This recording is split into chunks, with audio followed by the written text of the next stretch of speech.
fanampahory hianarako ny didina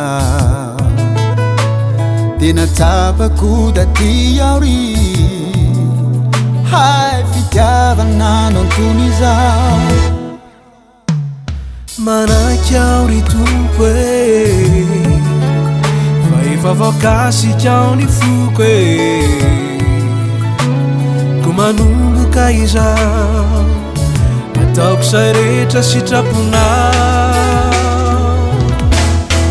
inona moze zao mpanompo tsy maso nefa no fidinao anao ny asanao Jesosy ity aho tompo volona naiza ny ranao oiraiky oreny izao tontolo izao niatsana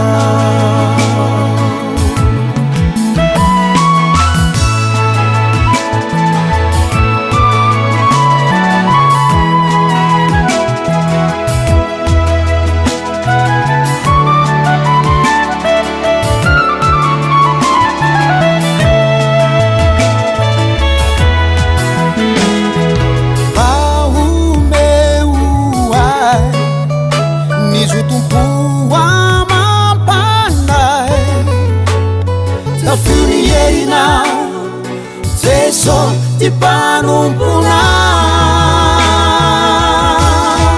inona moze zao panompo tsy maso nefa no fidinao anao ny asanao Jesosy ity aho tompo vonona naiza ny ranao oiraiky oreny izao tontolo izao niatsaranao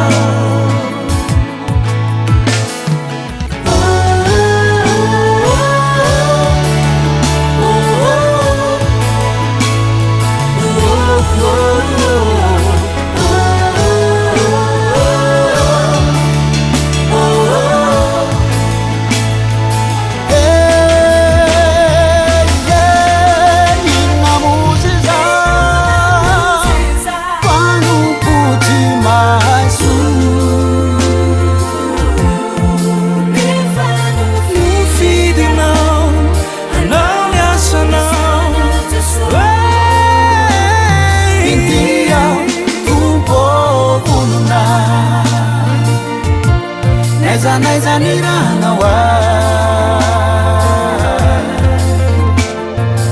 oiraiky oreny izao tontolo izao niatsaranao inona moze zao